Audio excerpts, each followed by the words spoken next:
Hello, everybody, and welcome to the semi-final of UKBBL between Khornight and Archangel. I am Bloodborne Nuts, and I'm joined by Electric Vision. Hi, you're right. I think we've got a bit of an echo already. An echo? I've not got an echo on my one, but okay. I can hear an echo, but I don't know if it's on stream or not. Well, the only way I could do that would be to deafen everyone. It's probably not the best idea. Oh, hang on a second. Okay, let's have a look soon. It's not. I know it's not from the Discord. Right, 1 second.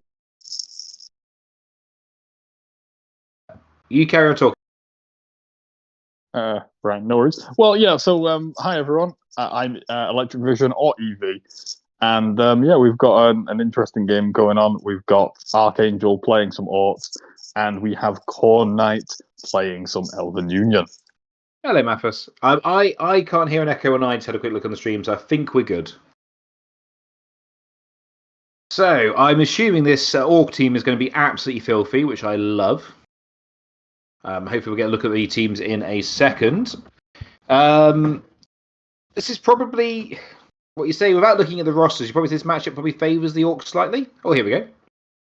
Like that. Look at the production values on this. Man, it makes my streams look bad. I figured out what the echo was. It was me. My bad. Well done. I needed it to because I had Twitch open on my phone, so I needed to mute that. So yeah, my bad. So we have a guard troll that's MMG. But other than that, you've got what you'd kind of expect from Orcs. You've got lots of guards on the big uns. You've got the blitzers, which are lots of skill. There's not as much skill on the blitzers as you think there is, but there's tackle, there's mighty blow, which are going to be critical in this matchup. And then you've got the Orc Linos, which look like say random central. Man, there must have been a lot of games played on this. You've got Orc Linos with +1 armor. It's interesting, isn't it? I mean, it's a really weird team. That I mean, I have a feeling there's just randoms all over the place. I'm kind of like I'm super excited for the Orc Blitzer with the that has break tackle and tackle. Because I absolutely love break tackle, and I feel like it's kind of underrated, and people just kind of don't like it because it's like, oh, why would I have break tackle when I can have mighty blow and guard and stand firm and stuff? But the break tackle gives the Orcs like a lot more, like somewhat reliable mobility as well. Yeah, I think it's one of those skills that suffers because it was so good before, and now it's not as good. So if you know what I mean, it was you had a strength 5 player. It was pretty much an automatic move every one, and then obviously got sort of nerfed in this edition. But I mean, a 2+ dodge is never a bad thing. Yeah, I mean it's really weird because obviously like your Lizard Mensaurus, your like Bull Centaurs for the Trough team and all that sort of stuff, they got heavily nerfed because they just don't really like the look of break tackle anymore because it doesn't make them dodge on a 2+, it's only a 3. But for like agility 3+, like strength 3 and lower, strength 4 and lower even, I really, really like break tackle. It gives like teams like humans and orcs a bit more maneuverability. It makes like witch elves very, very scary if they've also got like juggernaut and that kind of stuff. You can just kind of dodge into places maybe you wouldn't think about because you've got the break tackle. Yeah, the Saurus are still 4+. Unfortunately, if they were 3+, I'd be all over break tackle and my Saurus. I'm assuming it changed because of the way they changed the stats, but because obviously agility used to go up, used to be good. Now lower is good because GW likes to mess with my mind. Yeah. Looking at the Union elves now, I must admit I'm not the biggest elf expert, as anyone who's watched me for 5 minutes would know. more of a banger than Andy. Whoa. Yeah. You got two Blodge Blitzers, which are your harassment players. You got 2 kick catchers, one with block and tackle, all with dodge, obviously. I guess we're trying to random after they got the dodge. which is always a looks risk, like I find. I always think like you pick a good skill, then you random weapons of that random skill is absolutely dreadful. But I guess also leveling unit elf catchers isn't exactly hard. So it's not probably worth the hard, risk. but when they have no skills, they're just so like I hate them when they've got no skills. You got a very skilled up throw of leader dodge on the ball, diving catch and catch on the throw. I guess actually that does make sense. I'm trying to think why you have catch, because obviously on the ball you go underneath the ball and you get to re-roll trying to catch the kickoff just to save you that initial having to pick it up. And the diving catch too to give you like that extra square. Yeah, so that's actually that it seems weird, but that's actually that's not a bad combo. I'm gonna be very interested how Khornight plays it. Hopefully we'll have a good game here. They are supposed to seem pretty close on TV. As Matthew says here, the Orcs are in bomber range. Oh, bomber. but bomber's a little risky against the elves. I know he gets the initial if you catch it, you can just blow it up. But the elves are quite likely to catch it and throw it back. Especially that thrower. Yeah, that throw gets the bomb. Wait, oh man. Wait, can you on the ball a bomb throw? No, we've had this one at recent. Bombs aren't a pass action; it's a bomb action. It's a different set of rules, unfortunately. That sucks. I wish that it was like that because then with these amount of skills, like you could somewhat reliably actually catch bombs and throw them back. Okay. Oh, it looks like we're starting. Let's go on the live tab and load the game up. Yeah, the bomb can blow up the first time, Maximus, but after that, if the elves are not, this might not be the best team to be throwing them at. Obviously, we'll see how Archangel goes and if he even takes the bomber. I mean, it is, but obviously, if you get thrown at and you get the chance to catch it, you might as well try and catch it. Okay, Khornight. Oh, it was only 10k in the end. Has something changed about the team since that picture, maybe? Maybe. Let me have a look. 1, 2, 3, 4, 5, 6, 7, 8, 9, 10. So, I think Khornight sacked a lineman to stop. Would probably make sense just because it's worth not having a bomber. He's pretty good. There's a reason why he's banned in a lot of formats. Yeah, I mean, Bomber's just a giant pain in the ass, isn't he? Like, it's the type of player that's just like. So this gonna. What's good? I was just going to say, I've discussed this on UKBBL a few times with Bombers especially, but like they're the types of players where it's like, oh, right, okay, so either the Bomber takes over the entire game and just wins you a drive, or it does nothing and kills itself and maybe someone on your team. Yeah, no, what happens is the Bomber can really dictate the game, so that's... this is really interesting. So Khornight won the kickoff and chose to kick. Now that goes against BB 2020 normal convention. Most people are very much a case of you want to receive. I guess the game plan here is try to survive. If you can get the ball. If you can't, rely on the one turn and then Daka. I'll be honest. Whenever I'm playing elves, like Khornight here, and I win the toss and I voluntarily kick to my opponent, it's normally a sign of disrespect. I don't believe you have the skills to actually get past me, and I'm going to take the ball off you and I'm going to score. Wow! If we ever play and that happens, I'll remember that. Yeah. Well, when it comes to people on the ladder, I normally if I don't know the name, I'm like, I'll kick to you. I'll kick to you as Skaven. I'll take the ball off you. I don't care. Which is probably not the best idea most of the time. But yeah, when it's someone I know, I'm like, okay, you know what? No, I know who this person is. Let's not do that. Now, just got something Mathemus says. He is completely 100% right here. The problem with Bomber is he's just so cheap. It's almost dumb not to take him. And when you consider he's 30k cheaper than Fungus, who's a very good star player. And yet you're like, I'd rather have fun. I'd rather have the bomber than fungus every time. Yeah. I think my opinion on bomber is bomber should be 120k. Yeah, I would go 100k personally, but so the main reason I go 120 and then maybe give a 40 or 50k discount for stunties is because then if you're orcs or if you're whatever or you're dwarves or whatever and you try to overdog, it means that there's only a 30k difference there and the opposing team can just pick up a wizard and then the game shifts dramatically. Like it at least brings back the variance. Also, I think there's a big mistake going on here. That strength 4 big and on the left does not have stand firm, and frenzy does exist on this team. I think obviously got away with it, but yes, that was something to worry about. Obviously, we had a solid defense, and Khornight's gone really aggressive. So it seems like Khornight is not going to sit back, and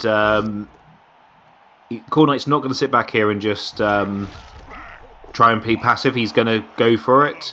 Now, it's something I've been trying to do a lot more. A few Fulian made this point of in. Nice KO straight off the bat. In drives, it's better to play risky plays early because you have time to recover than it is to try and do them like on turn 6 or 7. When if it goes wrong, you don't have a plan B.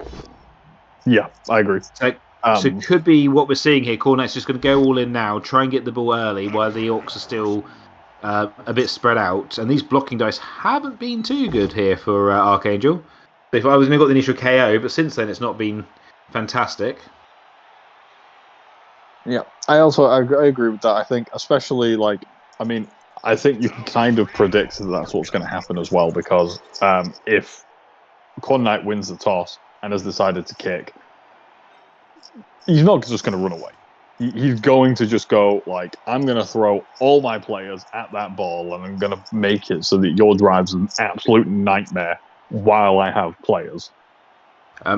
Mathmas, I would say I agree with you what you're saying here of good evening, Lamomus, how are you? There should be no good inducements lower than 100k except, of course, for the best inducement in the game, Acorn. Oh, I do love Acorn.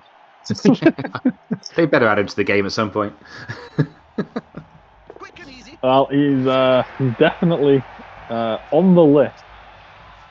Ooh, breaking news there by Electric Vision.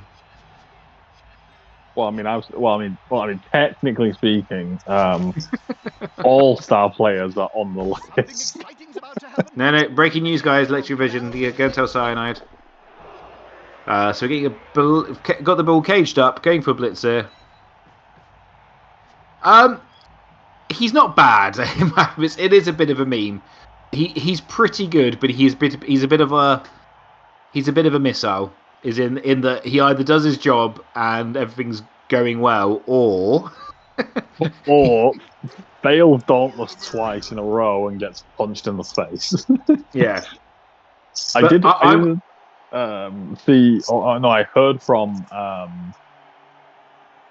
from Cauliflower that I think it might have been at BACB3 or it might have been at Waterball, I can't remember, that she just like uphilled a mummy with Acorn and killed it. Wouldn't surprise me. My first ever time using Acorn, I blitzed a Gutter Runner on turn 1 and killed it flat dead. He then died to the blitzer he ended up being next to, but I would take that trade. Oh yeah, right. So Khornight, Acorn for a Gutter Runner. It's close. Like the price is massively different there, isn't it? Acorn was free. It was inducement money. Oh right. Yeah, I guess that's fine.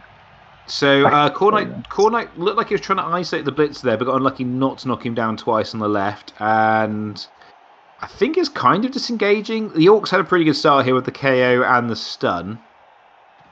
I think the main part now is that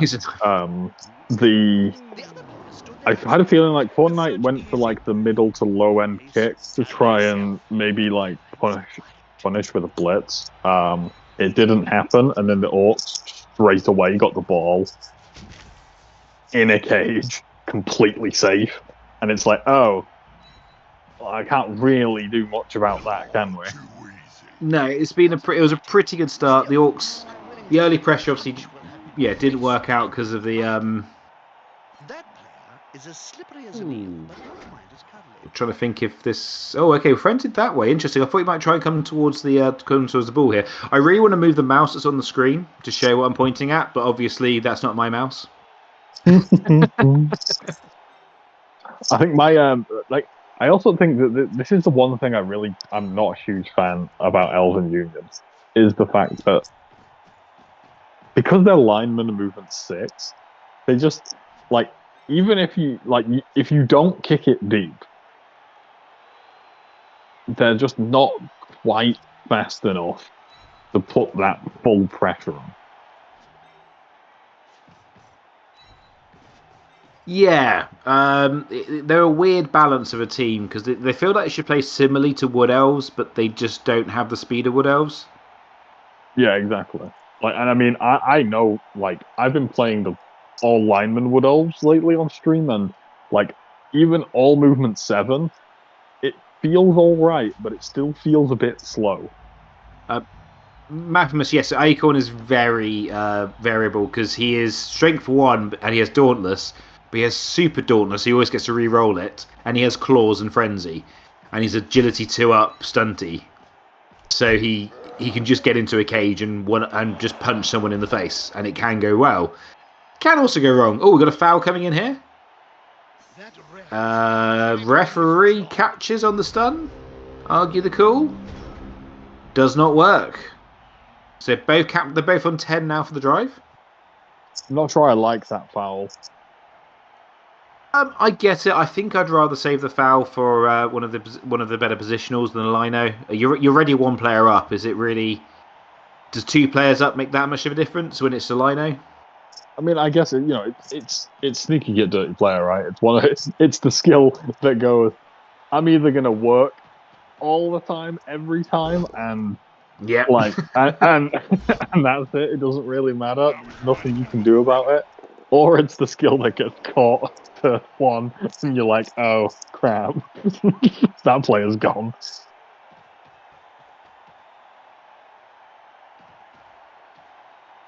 Speaking of fouling, looks like there's going to be a return. Yeah, this foul makes more sense and seems better to me because obviously it's an Orc Blitzer, so you're removing one of the block, moving 6 players. So I kind of get this one a bit more. Referee clearly very biased. Maybe the referee was raised by elves. Breaks armor just a stun, not sent off.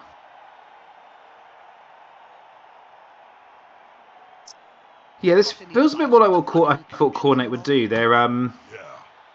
You've kind of got the Orcs are kind of trapped in the middle. They don't have the speed to go either side of you.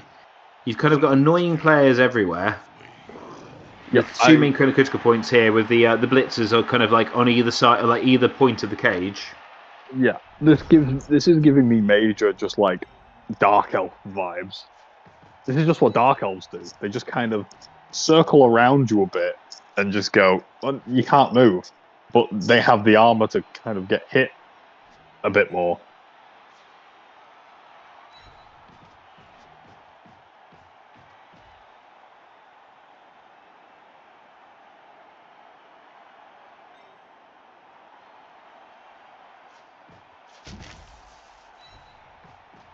I think if I'm the Orcs, I'm looking to get into a lot of contact now. I want to shove most of my Orcs into most of the elves.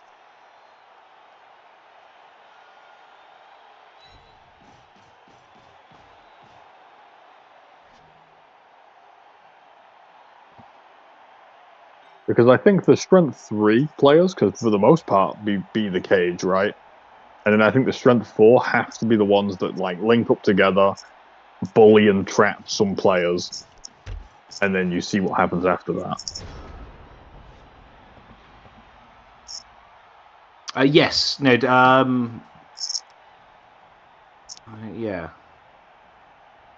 I think Archangel's done a good job on this right hand side. Nice little bit of entrapment. Yeah, taking advantage of the fact that the Orcs are the Elves went in for that foul. Fill out a form and triplicate.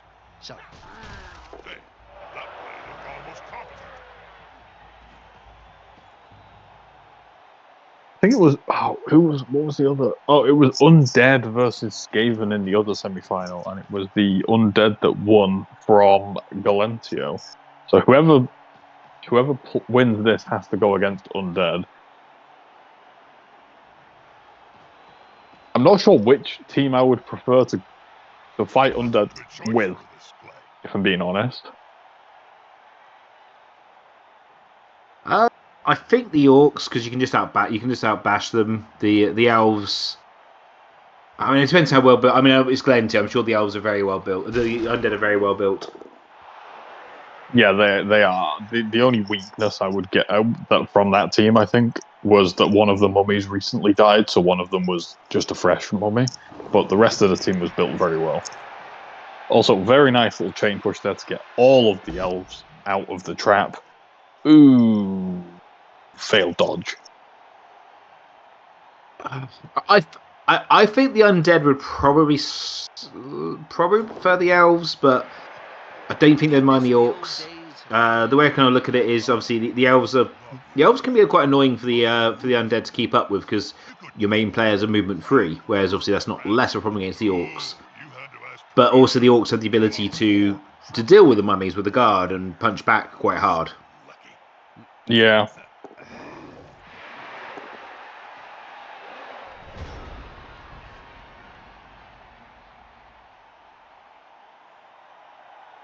Oh, this is going to be a tough one, isn't it? I mean, then again, it's only turn 4, so there's at least one or maybe two more turns of kind of hitting elves, but there needs to be some removals.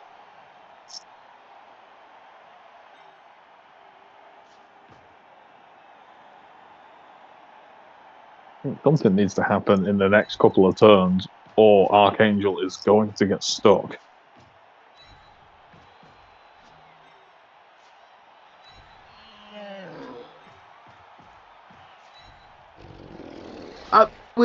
My kind of plan with the orcs is in this situation is you want to be in scoring range kind of on turn.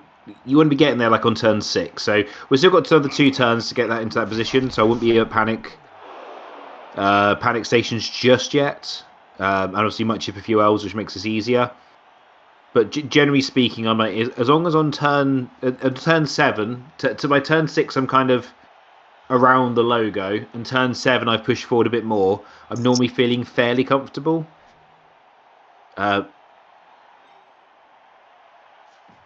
Yeah. I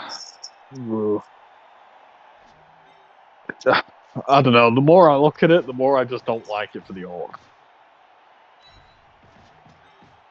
Yeah, I'm. Because we're on the halfway line, and we've done half the turns. Ideally, you want to be like 2, maybe 3 squares in by this point. I still think this is fine for the orcs as long as next turn you can really make an effort to get forwards. I think the orcs are still fine here.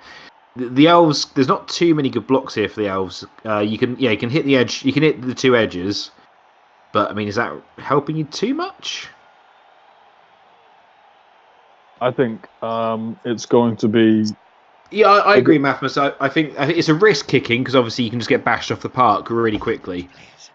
And I kind of saw that in one of the games today when I was at the tabletop tournament I was at, where Slan chose to kick to Norse, and by the time the Slan got the ball, they had no players left. There was no Slan left, yeah.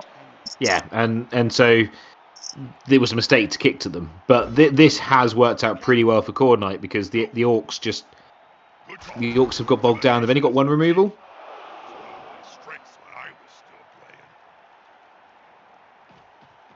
And there's another foul coming as well on this. I think there's going to be a foul coming on the blitzer at the back. I thought at first it was going to be on the big un. It might still be on the big un, but it most likely is going to be on this blitzer at the back end. I think you found the blitzer because the blitzer's got the mobility. The big uns you can kind of deal with a bit.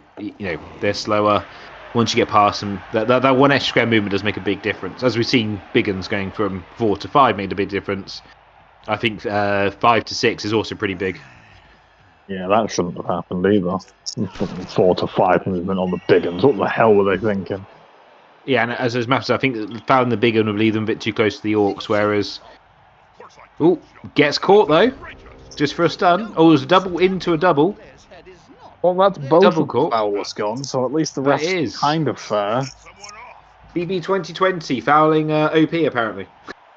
It is, don't get me wrong, I'm joking. Oh man, you should have seen me a couple of seasons ago when I was like really down team value versus Blackhawks. I think I was just playing Chaos Chosen. And I was like, you know what? This is absolutely fine. I'm going to take Lord Borak and I'm going to take a bribe. And guess who had a miserable game?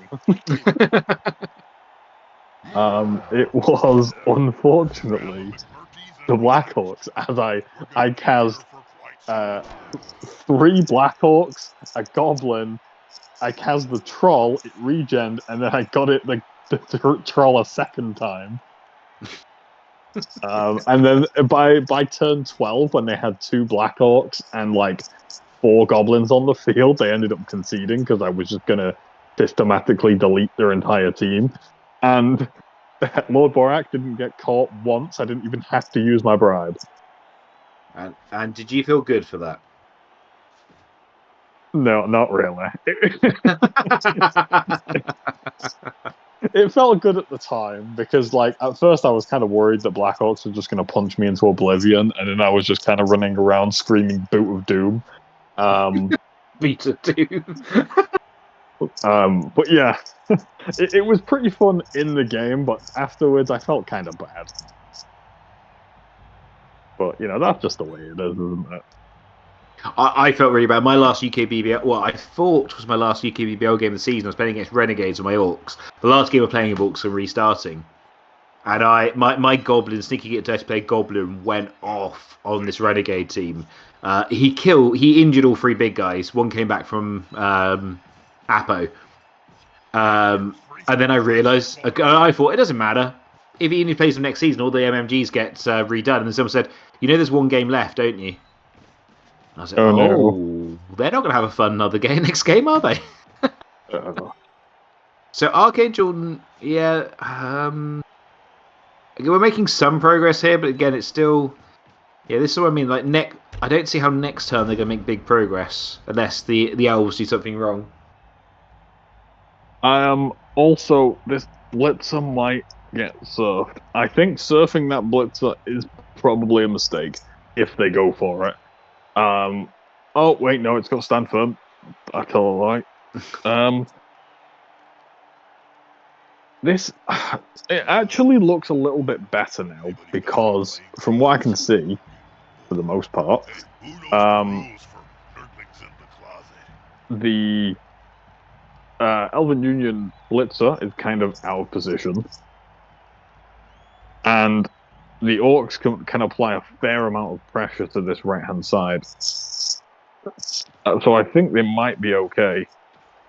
I should probably say something meaningful to all our Cabal Vision viewers. I can think of Oh no. I take it back. Oh, I think you might be slightly ahead of me if you saw that Death Friday. Just eats it. Wow. I guess you kind of had to. But wow. Remembers Violet absolutely screaming in the background after that Boot of Doom match. Oh, that was funny. These playoffs are not friendly matches. Mathimus, these playoffs, they're like perpetual. If things die, things die. If they die, they die. Yeah. It's pretty scary. Ooh. What are they slapping each other with? Dead fish? I keep thinking to myself, like, oh man, how that's going to get surfed. And I was like, nope, it's got sidestep. It's not going to get surfed. Come on, guys. Evie's Why got you- surfs on the mind. Yeah. I wish there was a player in this game, and I actually was talking with Squig about this because Squig did some research for me. There's never been in any edition of Blood Bowl a player that has had grab and sidestep as base skills. No Not that I can think of. stars, Yeah, no stars or anything. And I would love a player with grab and sidestep. I bet you would. Man, you know what? I might have to do that. I might have to do like a Black Hawk team where they just all have sidestep. Stop with your crazy teams. Play some tickets. Allow yourself to win some games, damn it. I had a look at my all my stats and stuff, and they are all over the place. Like No, they're not an accurate representation of literally anything anymore. I'm shocked. Oh god. What do you do with the orcs here? I think you probably just I don't know. I don't think you can play for the. You got to score because the elf Dakka's just probably a bit too strong here. I don't know how you do that. I don't see a way through. Not an easy one, no. I can see a crazy play, which would involve. Wasn't the crazy play? Involved that blitzer kind of dodging in to create a box, but yeah, this is just now lots of 2 up and 3 up dodges to get this through. It's also probably going to be a base cage because that line elf didn't go down. Yep. I think my plan would have been to oh god. I say the good news here is the fact that the orcs have all their rerolls. Yeah. So they can just go right. I'm just going to keep dodging everyone through. Obviously, unlike the last edition of the game where. Oh, okay. So it looks like he's going to try and get some players through because obviously you're dodging the big un. So now there's 2 players through, so at least gives them the pass play down the pitch. So what I would have done there was you see this like L shape of elves on the right. I would have put one of my players like right below the block tackle kick catcher, and then done a chain to kind of hit from the right and push this big one up a square, and then kind of just encased those players and moved into them. And just kind of hope that my strength, guard, and nonsense is enough to kind of keep them all safe. Never went onto the field. Yeah, it feels. Obviously, feels risky, but I think you're at the point now where maybe you got to take a risk. Yeah. Because I don't think going in 0-0 at half time favours the orcs. I think that they kind of have to score on this drive and then. Hope they can stop the offense, but probably won't. And then you're paying for overtime. They haven't killed enough. They haven't killed enough orcs to. Sorry, orcs. They haven't killed enough elves to kind of guarantee to make the turnover easy. This is going to be decisive. That's disappointing. No, things are getting quite scary now.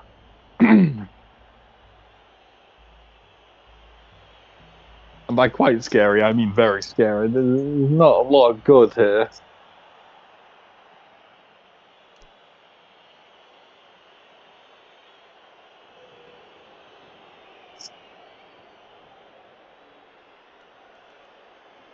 Yeah, and the orcs have had the bigger removal really because they've lost a big one, whereas the elves might have lost a lino.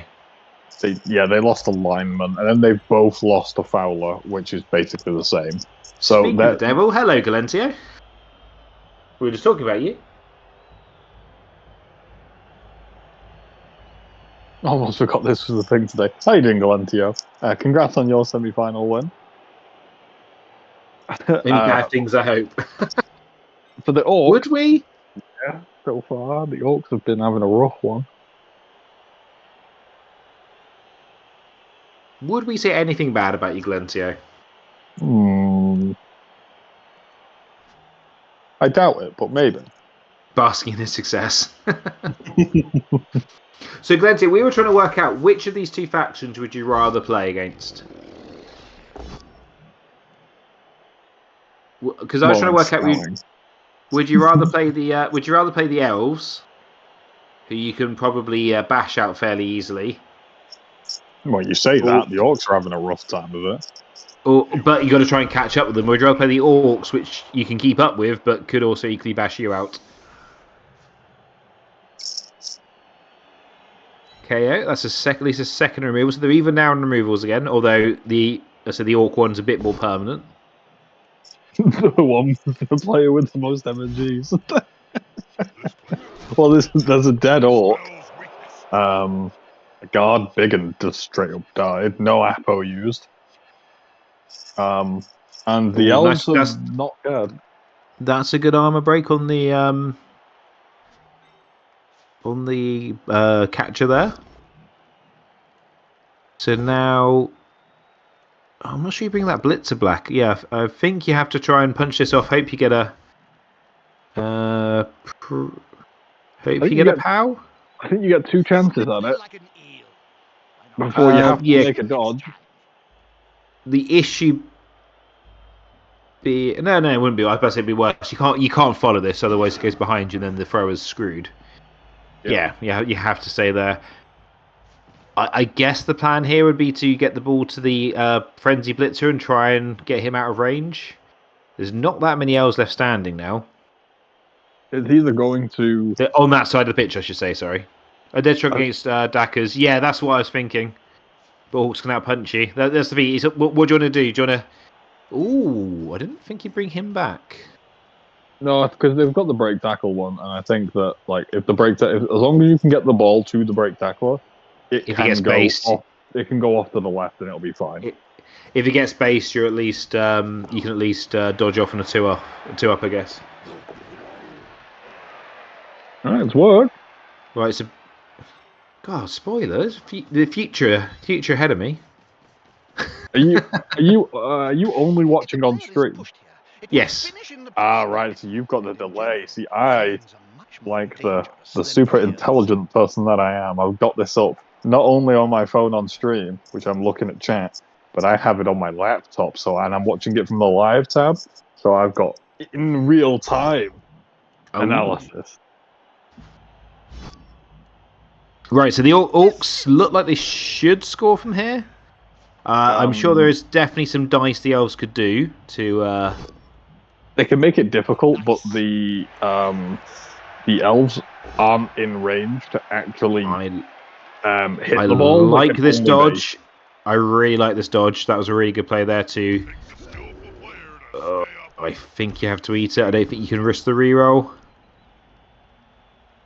EV's commentary is at least consistent with what happens on stream. Is that a good thing or a bad thing? Yes. Because that is super cool. Yeah, I've seen Glentio see if he does have a super ghoul. I think it's like movement. Is it movement 8, agility 2+, blood. Not a nice player to go against. You don't think the Orcs have as much 4+ dodge as the thing? I think the Blitzers should be 3+ dodge. Maybe the line. Maybe there's an argument the Lino shouldn't be. Movement 8, AV9 plus blood, sure hands. Yeah, that's the one. Nasty player. So I was playing it. Oh, sorry. I was going to say that's the sort of ghoul that succeeds on all their regens. He would have had to have got that far. So I was playing in the MAML playoffs yesterday. It's a very long-winded end of season one where 11 teams make it. I only just snuck in, so I was like in the losing bracket. I've got 3 loser brackets to make it to the actual proper playoffs, the top 4, of which I've already won 3 of my games. But I played 2 of them yesterday, and I had to hire 2 rookie ghouls for a game. Both of them scored a touchdown. Both of them randomed block, which was quite nice. Oh, nice chain here to get one of the elves closer. There's only one word to say. So that gives them 2, 4, 6, 8. Not close enough yet, I don't think. No, they needed an extra player to chain push it the right direction, and even then it wasn't. Yeah, no, it's just out of range. Unfortunate for the elves, really. Is the only player they hit that got like a 4+, 3+, 2+ from the blitzer? I'm assuming that's why the orc is right on the edge of the pitch, so it's can't quite reach him. Yeah, pretty much. It's like a 4-3-2-2-2 to base and with sidestep. And it becomes very, very horrible. Yeah, still a 3-up dodge though. I mean, 3-up dodge. You as the orcs, I think you'd a couple of turns ago you would have taken a 3-up dodge to. Because of break tackle. Yeah, you can even. I mean, it's the same as a blitz as well. So you could, if you blitz. I think the correct answer would be to blitz on 1 dice, because if you get a push, then it turns the dodge into a 2. Yeah, you take the blitz first because it's a 2-up. It's a 2-up to not fall over, and then depending where Khornight goes, you've probably got a dodge off afterwards. That's a 2-up to score. Yeah, I don't think there's any way that. Oh.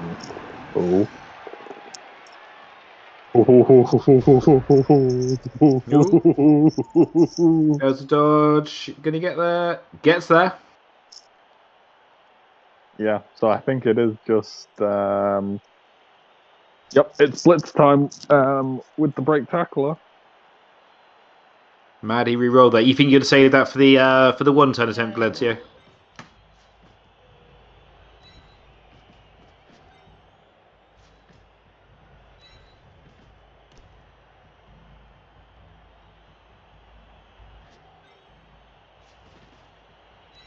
The assist going to be enough to come out. 1-turn's tough though, isn't it?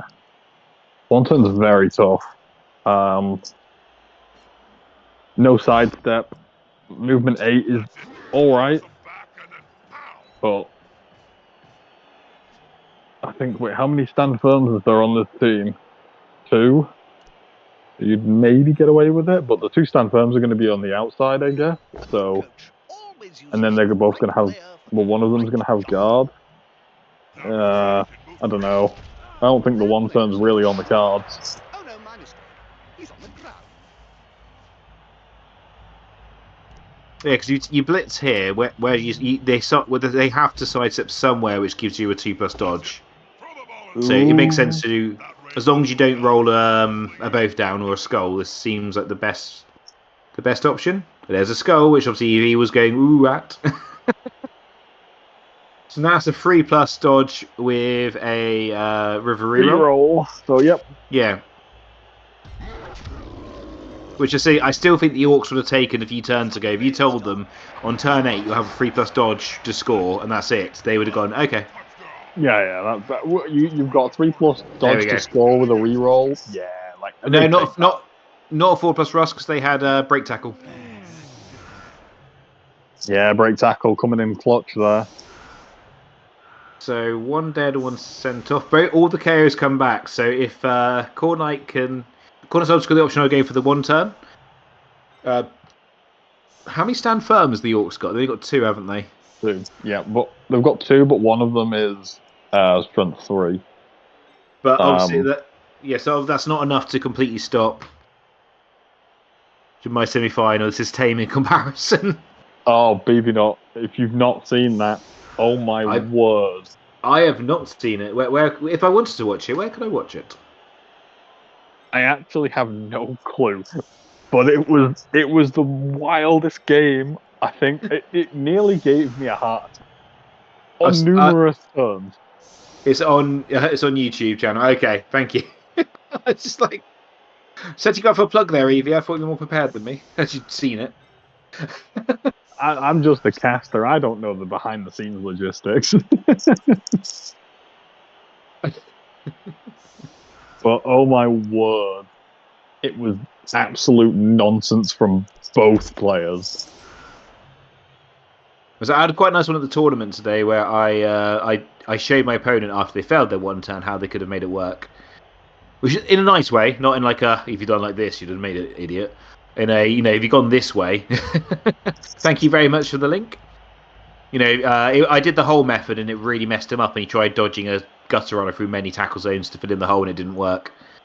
But I pointed out if you'd gone the other way, you blitz my player in, and then you kind of do all the rest of the pushes are designed to push the player away from where you just towards where you just blitzed from. Yeah. Which I always like, was like, one turns on these things. If you don't practice enough, and he's a good player, but he just said he does not practice one turns enough, and it really obviously some teams not worth it, but there's definitely teams where like he was playing Skaven, just practice your one turn because that's going to turn a lot of draws into wins, and a lot of losses into draws.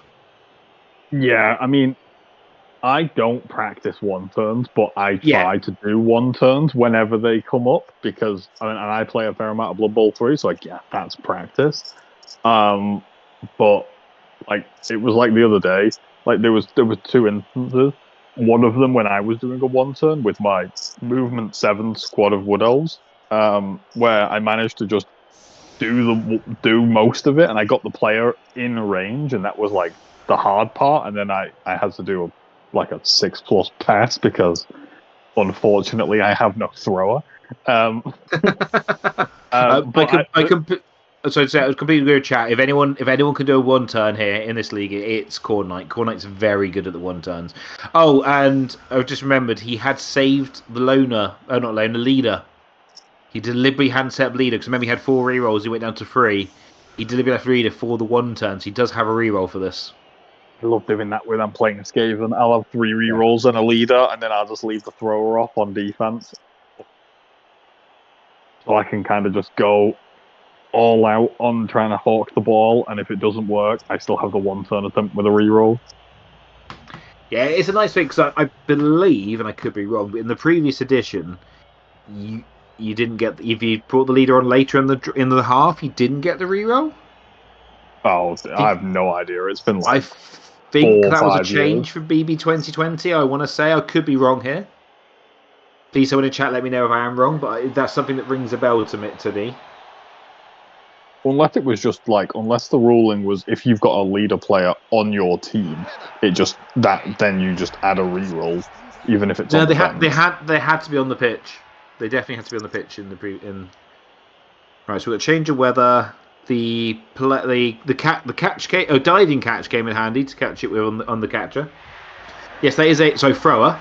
The thrower has diving catch as you'd expect. Oh, that's going to be a weird chain push. Hey, that was a pretty decent pass. Oh, that's going to be a really weird chain push. So using the advantage of Nerves of Steel to hand off now. Didn't make a difference, rolled a 5 anyway. Just, jokes on them. Nerves of Steel made no difference. Has to re-roll it. No point not re-rolling it.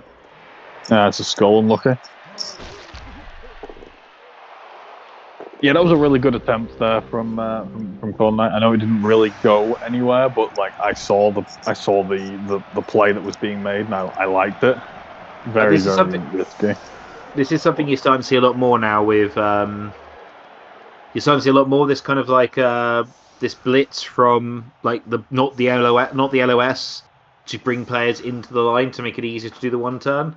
It's a really interesting way of doing it, but it seems to be working quite well for a lot of people. Yeah, I remember. So let's say the Orcs have set up as they are now. I had this versus Orcs, and I was playing Skaven, and they set up like this, but they had 3 stand firm on the line, and they just set up, 1 square back with a lineman there, and they thought they were completely safe. But I had my gutter runner with bludge sidestep, and they didn't even they basically just put their 3 on the line of scrimmage, and then they just did and they didn't even do a back line. They just kind of set up as normal because they thought, oh well, they don't have Juggernaut, doesn't matter, they can't move the stand firm. and my rat ogre basically just went round the back, pushed it, and then pushed it into my own team, and because they couldn't do anything about it, I managed to get the one turn, and it was really, really easy. And then super easy, barely an inconvenience. And then on the next half, the only change in formation they did is that the two linemen on each side moved back one square. And I was like, oh, well, they'll never forget that, will they?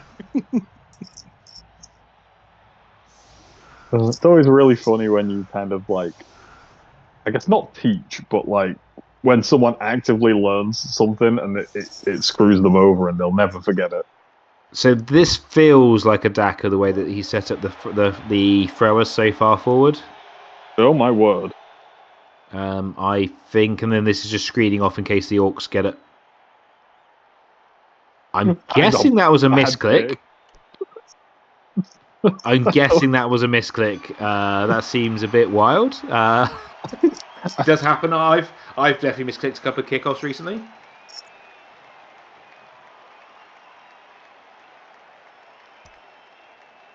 Can you toggle the positional colouring? We can't, I'm afraid, Galentio, and Archangel can't actually hear us right now because otherwise he doesn't want to get advice from our brilliant tactical play. Yeah. I actually played against Archangel in the ladder yesterday. With your rubbish Wood Elf team? Yeah, they were playing, Archangel was playing Dark Elves, and I absolutely diced him. Absolutely diced him, and it was amazing. Like the thing is, I didn't particularly roll any like amazingly fantastic dice. I just didn't roll crap, and he rolled absolutely crap. So interesting. This is not a Daka. This is a bit thanks, scary. Archangel. I thought this would be a Daka. I guess Khornight wants to win in regulation. Yeah, it's a bit scary. This, to be honest, I'm not sure if I don't know if I like it. I don't think the elves can go. You don't think? You're right. You don't think. Yes, I don't think the elves can go forwards and try and score. They have to retreat, I think. Do you get the leader roll? No, the leader reroll. You get the leader reroll at the start of the half, and then you don't get it. You won't get it again in overtime. No, we figured it out last time, where I was like, "Oh wait, do you actually get leader reroll for overtime?" And it turns out the answer to that is no. Yeah, overtime is literally as rerolls are going into overtime, for better or normally for worse. Ooh, is that a key dodge? Do you? Oh, I had the dodge skill. Sorry. Yeah, you gotta get used to that now, don't you? Yeah, it throws me a little bit. I really wish there was an option, by the way, and I don't know if you can feed this back to Cyanide, where I can choose to use dodge when I get hit, but if I'm dodging in play, I don't want the option to re-roll it. Yeah, I know what you mean. It's probably something that can be done, but it's yeah. I mean, I'm happy as it is if it has to say that way because it's fine. But yeah, there's almost no if you're dodging and you fail, there's almost no reason not to use dodge. But obviously, when you get hit, there's big reasons not to use dodge sometimes. Yeah.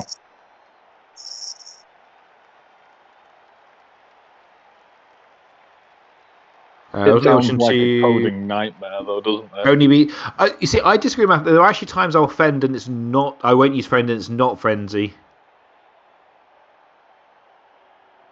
Yeah, I guess that's true, Glenn T. You are aware that you've used your reroll, so it does trigger it in your mind whether it's been used or not. So I guess that is fair. Yeah, that's actually a good point. Because there are times where it's important to know when you pop dodge, because then that affects the rest of the turn. So okay, fair enough.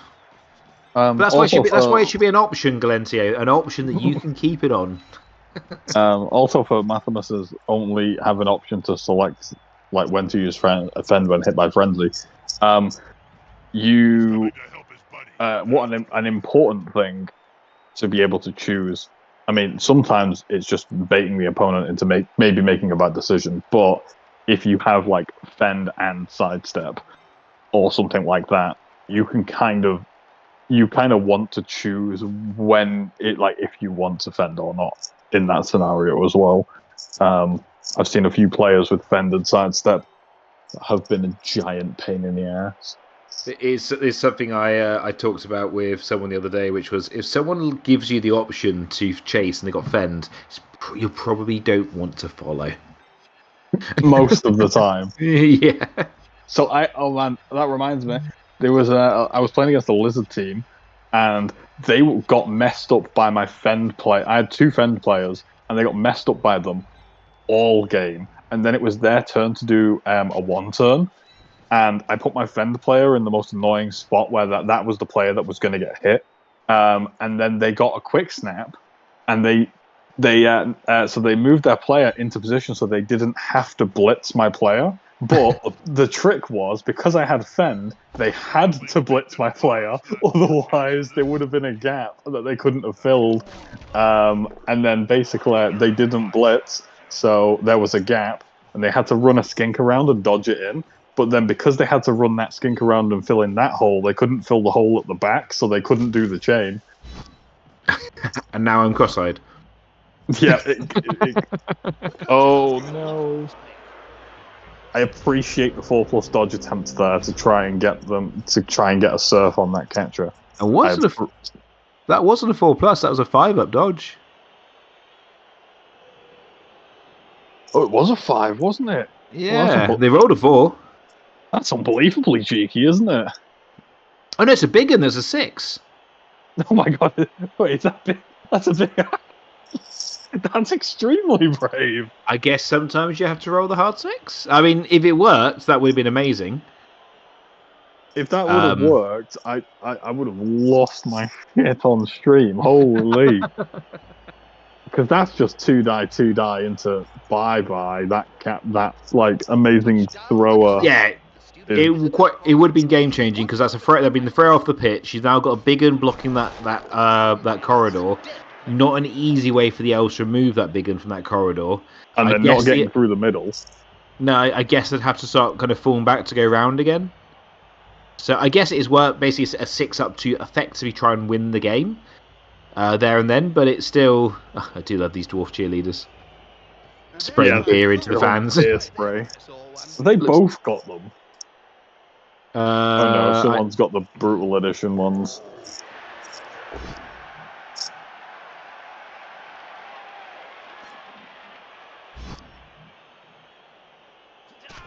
Right, so yeah. So the Blitz in here to try and shore this up, just a push. Follows in. I guess that doesn't make sense. So this is currently a base cage.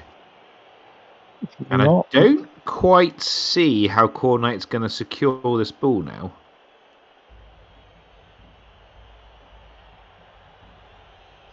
I don't like that play either, Galenzio.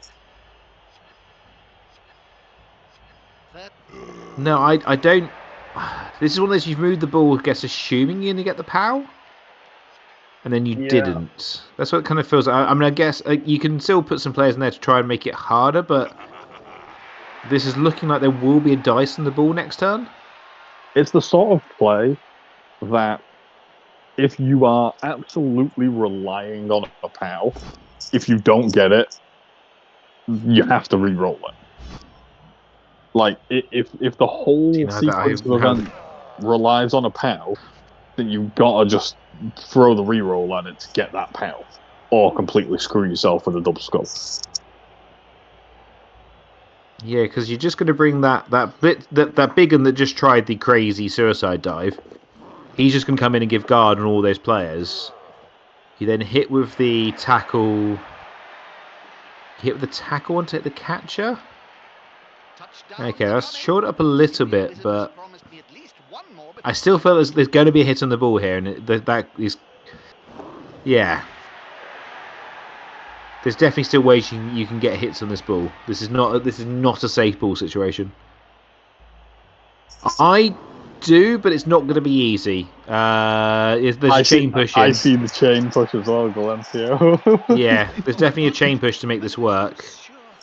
There's also now you can just bring one of those 2 big uns that's just been freed up down to go and give guard, and then the blitzer can punch the catcher that did the blitz, and that's now tackle and guard on the ball. And then probably the lino then punches, and you're gonna get 2 dice. So yeah, this feels like this could be a really good chance for Archangel to get some decent dice on the ball, and just, I mean, if it doesn't work, it doesn't work. But all you really want at this point is just a try to get dice on the ball, and if it works, freaking amazing. They didn't do the chain. I don't think they need to. That's why, because those two Black Orcs got freed up.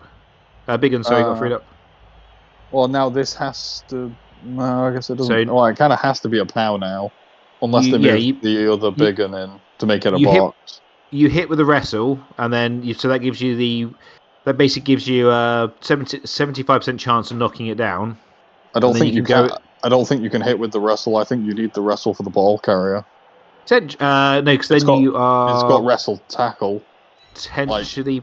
Oh yeah, that's fair. I'm just thinking now about... you have to re-roll that. No, you have to re-roll that. You can't block your own path. Yeah, that's a shame. But I say that's a shame. I think both coaches have gambled on plays where they need a POW and then decided to themselves that they're completely fine, just not doing that, and they've just gotten away with it.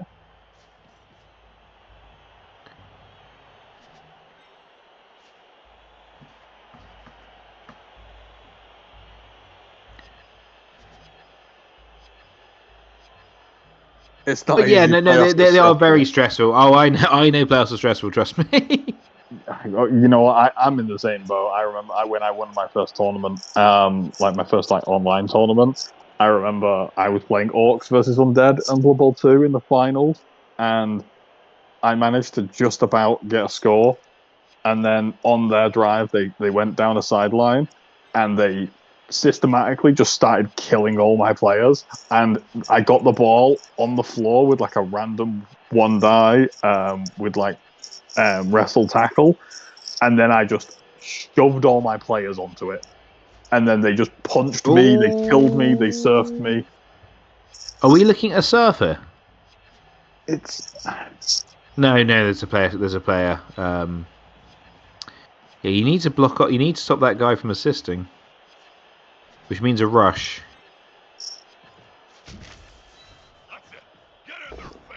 He hits him into the... No, it's not a surf.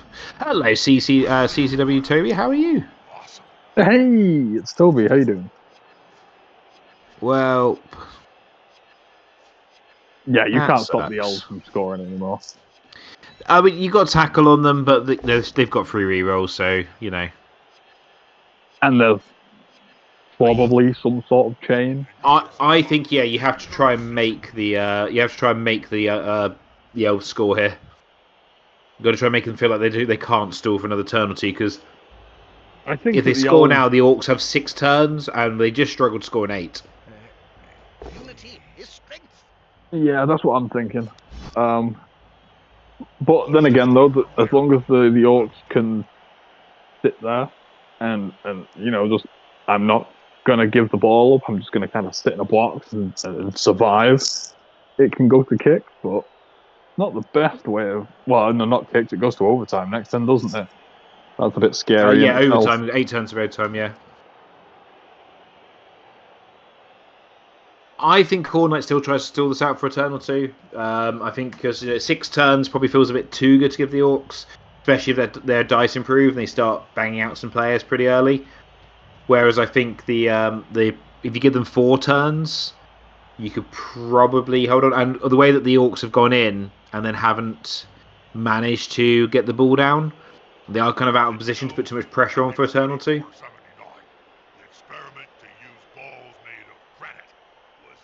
There's a lot of risk here.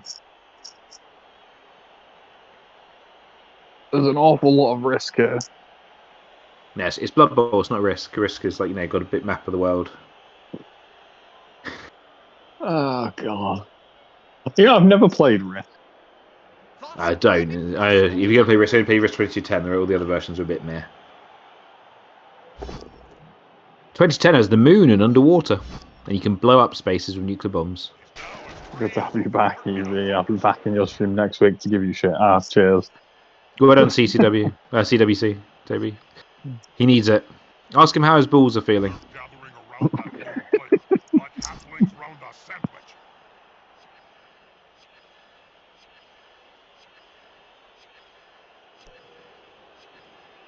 I don't think you stand firm here, do you? I think you take the extra space and movement. Yeah, I think that's what I'd do as well. Yeah. You can base, but you can't hit if you manage to do the scary stuff. No, but again, it's just a case of trying to get as many orcs around there as possible. Zoom in on the dead orc. Wow, making him point out his own dead player. See that guy there? He's dead.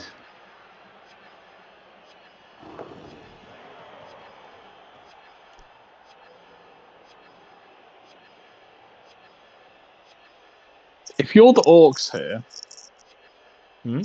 do you try and force them to score, or do you just start trying to kill things? I think you kind of need to put some pressure on the ball, but at the same time, I think you do try to take opportunities to actually kill stuff. Actually, I don't see. Yeah, you can definitely do both. I agree with Toby. You can do both. You can punch a few elves because you need a reason to try and make the elves score.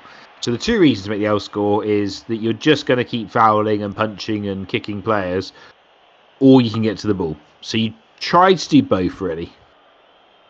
Yeah, kill and pressure. Yeah. The problem is, if the elves pass all their dice rolls, you're only going to really get 1, maybe 2 hits a turn. Well, that's it, isn't it? So, like, I don't know. I don't see the orcs being able to actually do very much in this scenario. It's all walled off. They just have to make some 2+, and then it's safe for like another 1, maybe 2 more turns. And then by that point, are the orcs really going to score in like 3? Like, Khornight's good at being slippery. That's very true. It's very true. Yeah. I did this against Dark Angel with the Woodies. I basically just like succeeded my dodges and just didn't roll a 1 for a change, and it was just like, oh right, yeah, so you don't do anything now. I think I also did it against another team as well, where I went to one side, succeeded all my dodges, then they made a risky play, failed it. I went to the other side, and then they came and based me up, and then I just went back to the other side, and it was just like, yeah, I'm just going to keep dodging away and screening off, and there's not really much you can do as long as I don't fail. The good old don't fail the dodge.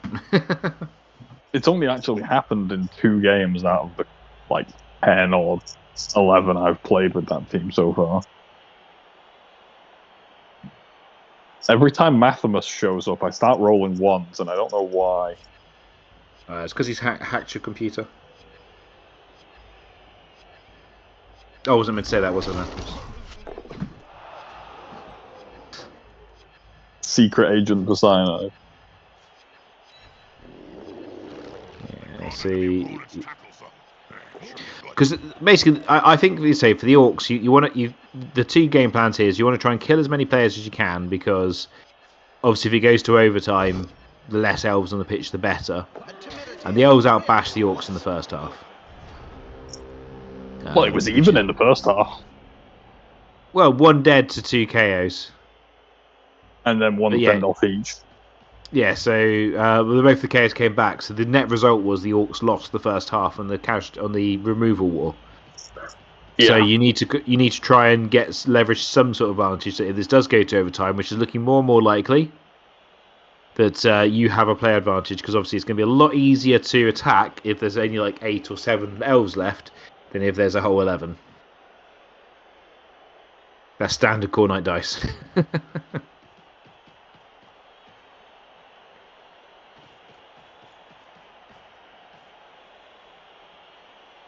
How much is tough no matter what he uses.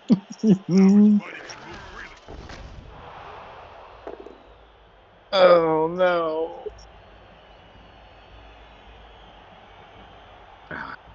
Broken. I'll say that's an Orcs down to 10 for the second half for the remainder of the game, unless they Apo. And I can't imagine Apoing a random Orc Lino.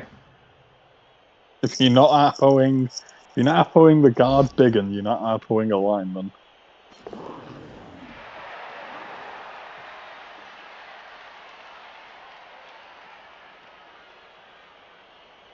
So let's have a quick look. So this is tall play stats, not NAF stats.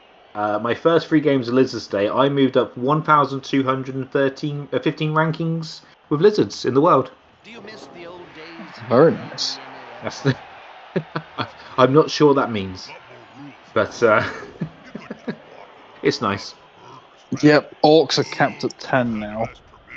So Orcs capped at 10. Which is rough. I mean, 1 player down's fine, as long as you can remove a couple of elves now. 1 player down and the elves not being any players down, that would be rough.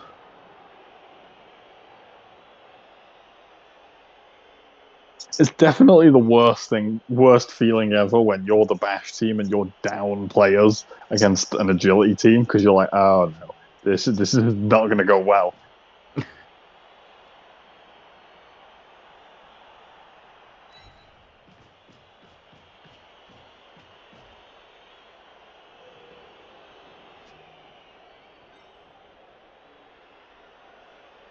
Yeah, this is the last match of the season, so yeah, it doesn't, as Madam says, it's all in now anyway, and they've got enough money to rebuy him if it needs to.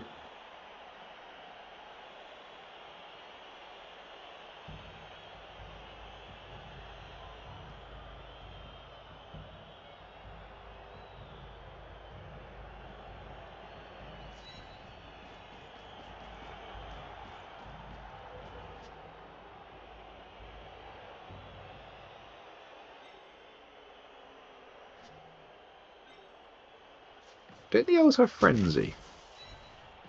Yes, but it's all the way near the middle of the pitch. Okay, I was just thinking about with the way that these Orcs are going, could get a bit risky.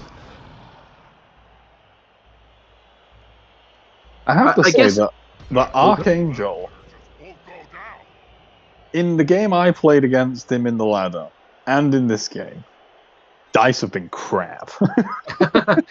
I thought, where are we going with this? Oh, okay, that makes sense. Like, the Blitzer that has tackle can't roll a POW to save its life. Like, every single time I've seen that thing blitz, it's not done anything. And it's like one of the only players that has Mighty Blow that's going to that should be making an impact, and if it can't knock anything over, what's the point in it? Because Khornight's going to be able to stall this out for another turn minimum. You'd think so, yes. Like, I'd stall this out for another turn minimum.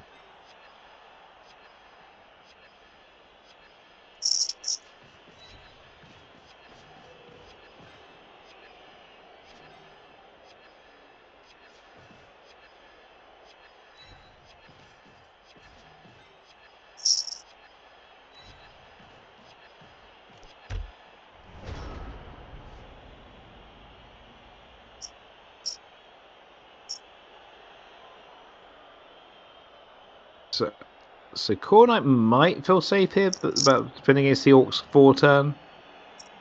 I still think they could probably hold on for at least 1 more turn, as obviously dodges go up. For 1 more turn. Yeah, I think 1 more should be fine. I like what Archangel's done, where he's so with the thrower and the big one where he is. It now means that the elves just can't run along the sideline and get around with a small little corner blitz. No. I think you need... Do you even technically need any dodges? I think you need 1. I think if you're Khornight, essentially you need a single 2+ dodge to make this safe.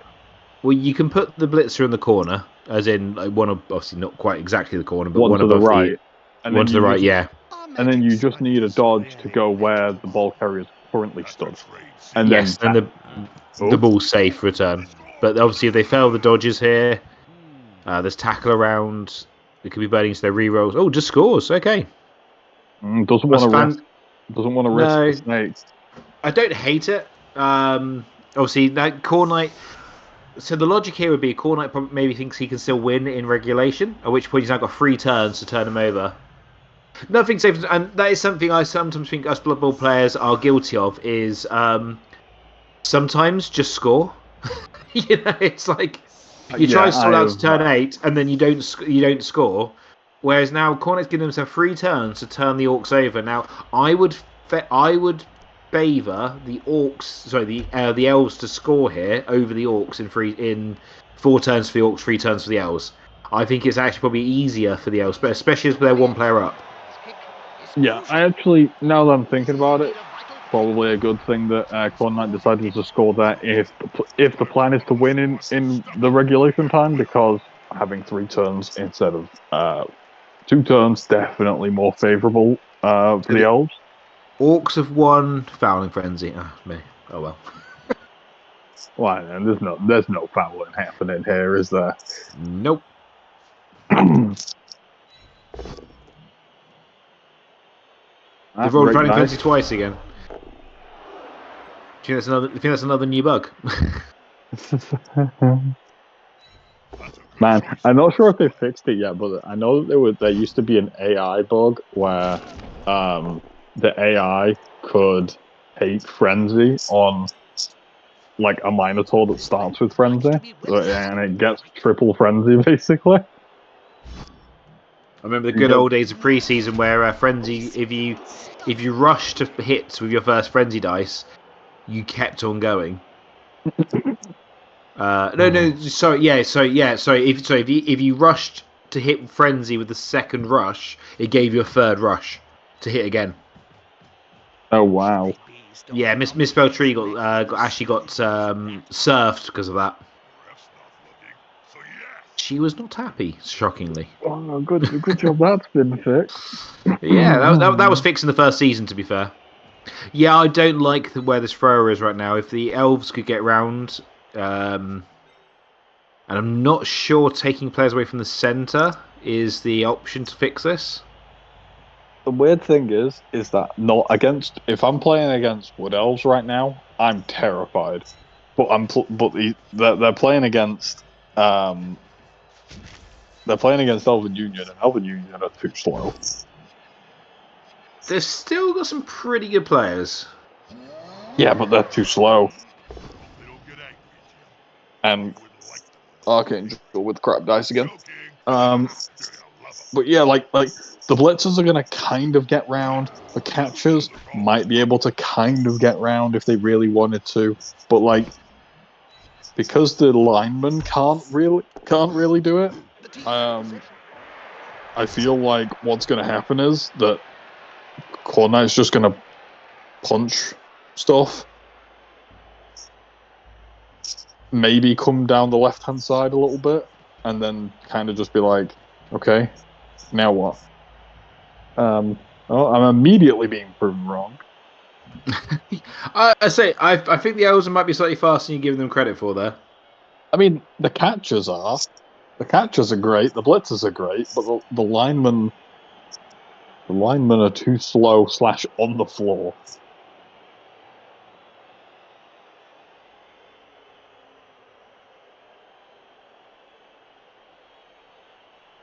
Split the team. Well, I mean, that's basically the only thing Elves really do is attempts to split the team.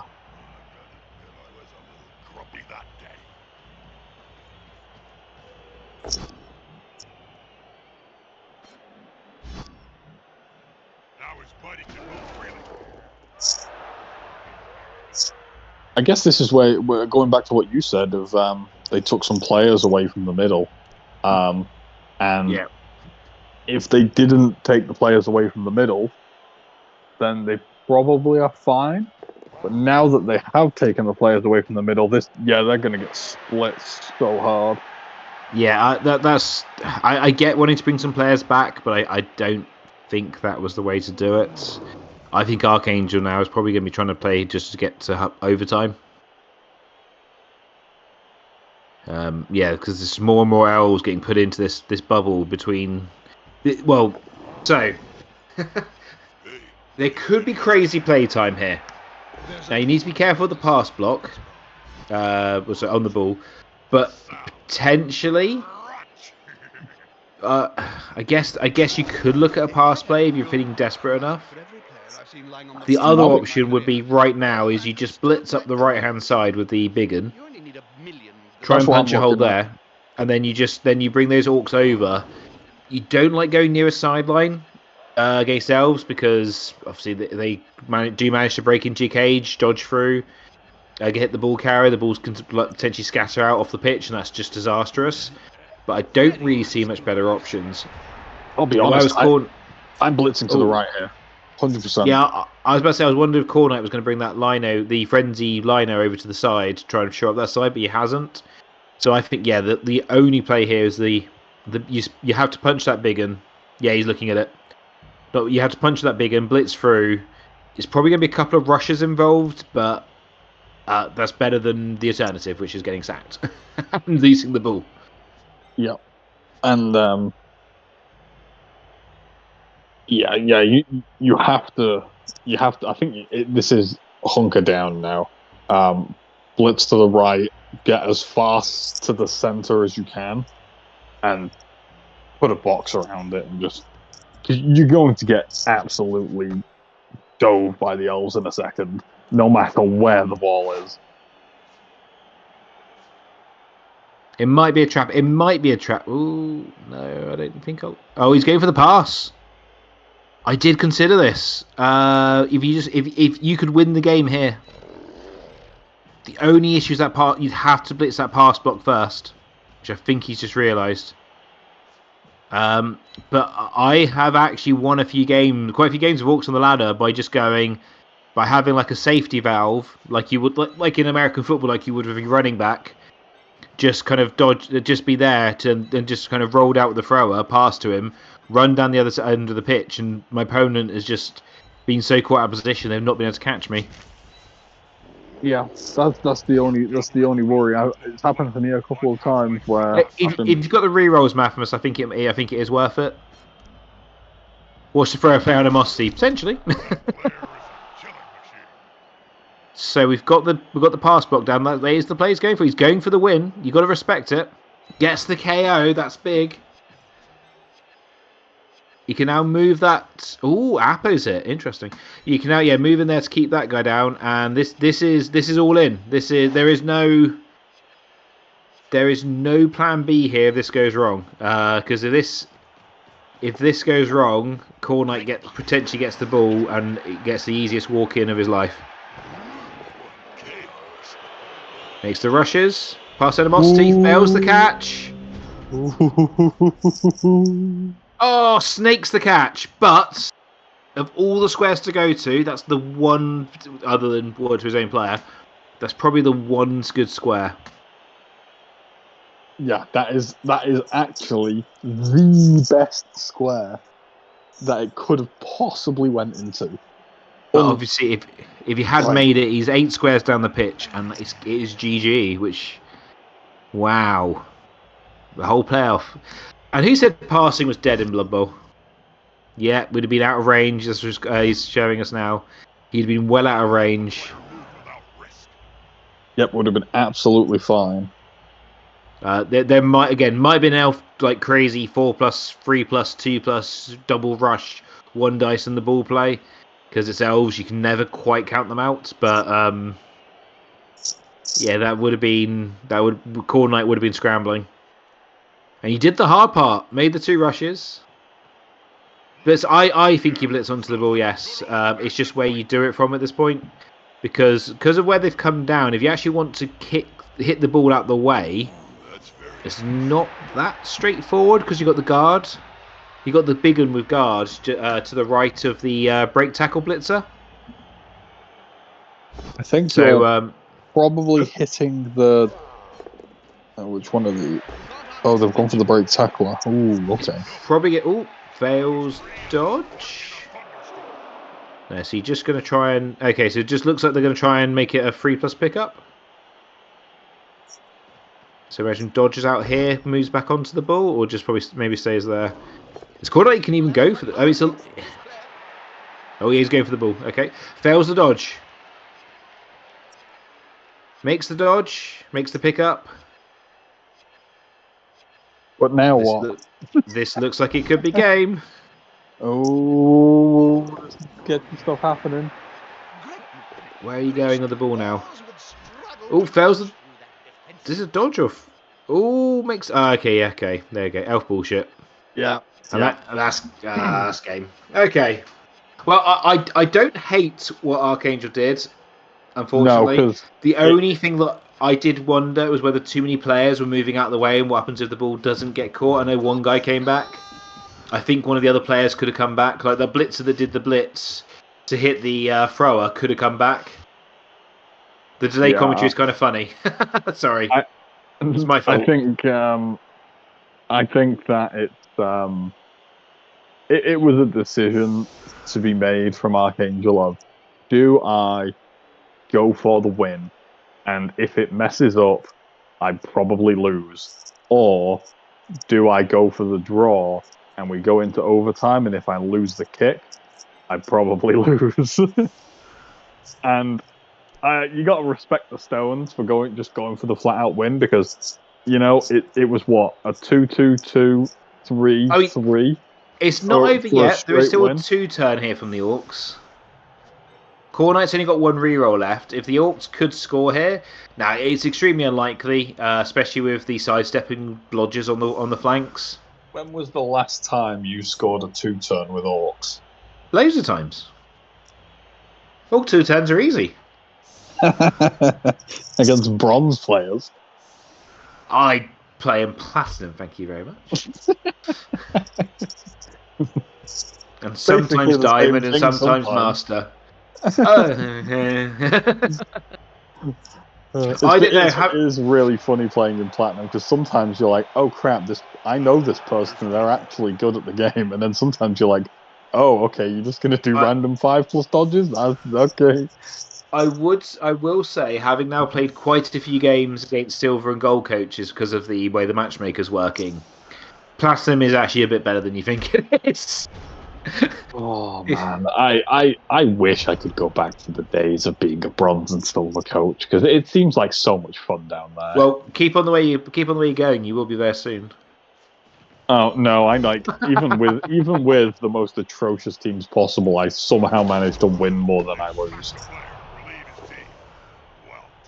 I'm nearly in diamond with that Wood Elf team, by the way. He shouldn't be. No, okay, KO a little bit. This is classic Blood Bowl. Too little, too late. You start getting the removals. Yeah.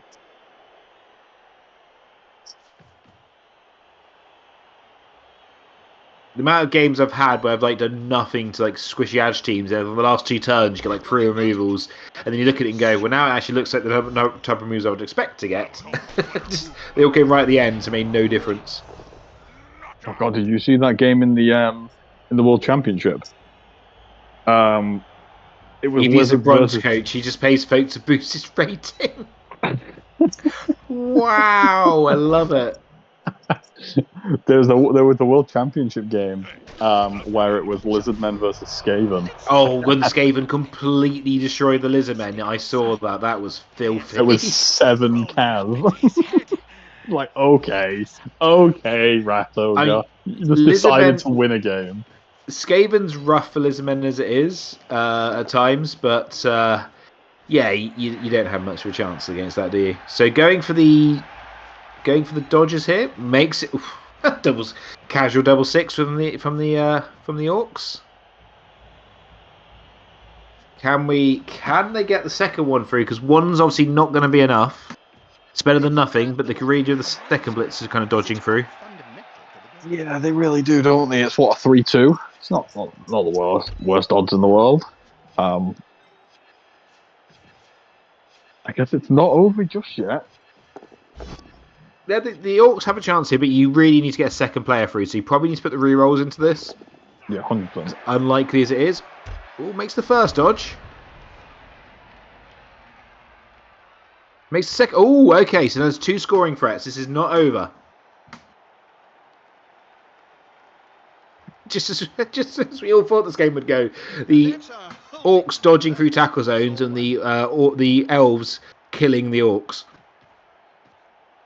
Obviously, it's not going to be easy because you're just gonna Khornight's just gonna do the corners, then probably put 2 players behind those 2, and then blitz the other one. I should probably say something meaningful to all our So it's Cabal not vision easy. Yeah, kill 1, swarm 1, but swamp 1. But it does give the Orcs a chance, which is again more than you think they would at this stage. She'll be spitting teeth about this. Okay, doesn't break armor, but doesn't really matter. It's not in scoring range now. How many more L's do I want to put around this Orc? Oh, they needed to put that elf there because I was looking at it and there was, and that elf there. Yeah, there was actually a chain push on. What do you do? Can the thrower can't get to the halfway line? Can he? No, you'd have to hand off to the or you'd have to say. Oh, he's going for the throw now. We're just going for the throw. Or are we just looking at it? So the thrower can't throw to the end zone, so you're going to have to either throw to the Orc now in 2 tackles in, or potentially 1 tackles in, yeah. So it'll be a 4-up catch. Oh, that's miserable. Count those teeth, Jim. They'll have to pick up most of them off the Nice. ground in a few seconds' time. Who needs rerolls anyway? Can't follow. Oh wait, it has to follow. Oh no. Next time. 2, 4, 6. That's still fine. That's fine. It's 2 GFIs, but it's fine. Oh, or is it? Yeah, it's 2 GFIs. It's 2 GFIs. It's fine. You can usually strangle them. Yeah, not dead yet. So this has to be a. You can't throw from. Can you throw from there? No. Just in range. Okay. Wait, really? Yep, it's just in range. It's a 6-up pass. It's a double GFI into Animosity into 6-up pass. Fails the pass. Pass Animosity though. Needs to be a 6. Jim, you've got time for another vassal. Why? Before that ball comes back to... It wasn't a 6. And there we go. That is now GG. And yeah, somehow the Elves didn't lose any players. Like, no Kaz, I don't think. Well played, Khornight. Very well played. Well played, and congratulations on moving on to the final. If that Orc pass play had worked, man. Yeah, I know, right? That like, if that Orc passing play worked, it's completely different result. And I say, and Khornight, the fact that you killed the Orcs and your players didn't get killed, just as we all thought it would go. Congratulations, Khornight. Good luck in the final. I'm sure Galencia will not have a ridiculously hard team for you to face or anything. No, I'm sure it'll be fine. It's going to be a battle of the bullshit. In the finals, it's going to be Crazy Elf BS versus Super Ghoul BS, and can the mummies and stuff kill things? Clanmate in the final. Oh, nice. I need to actually look what this Rebel Clan thing is. I keep hearing people talk about it.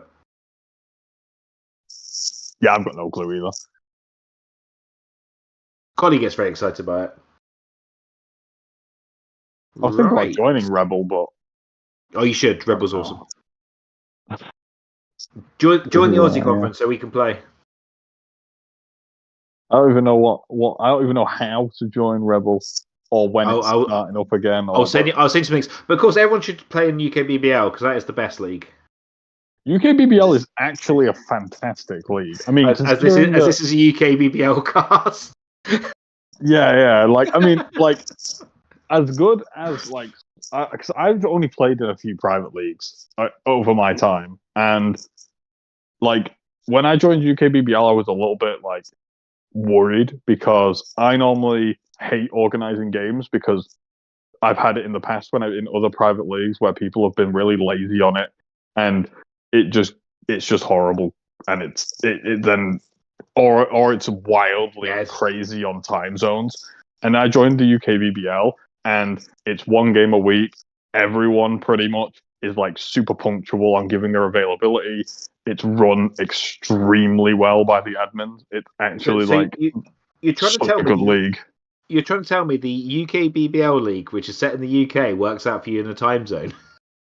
That, but also the fact that everyone's punctual. Everyone's punctual on their availability. It's a fantastic. It is a fantastic league. Has to be said. Arcade, are you jumping on for a quick post-game chat, or you want us just to wrap up? Post-game commiserations. Okay. I love that passing play. By the way, I really wish it had worked. The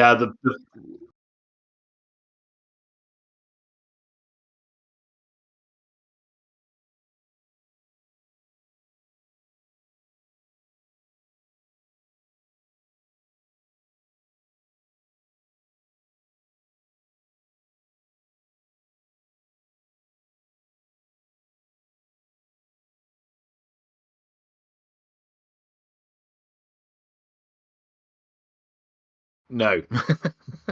Yeah, I've been saying all game, you've had such crap dice. It was just unfortunate that your like frenzy tackle stand for mighty blow or super blitzer was just pushing stuff around.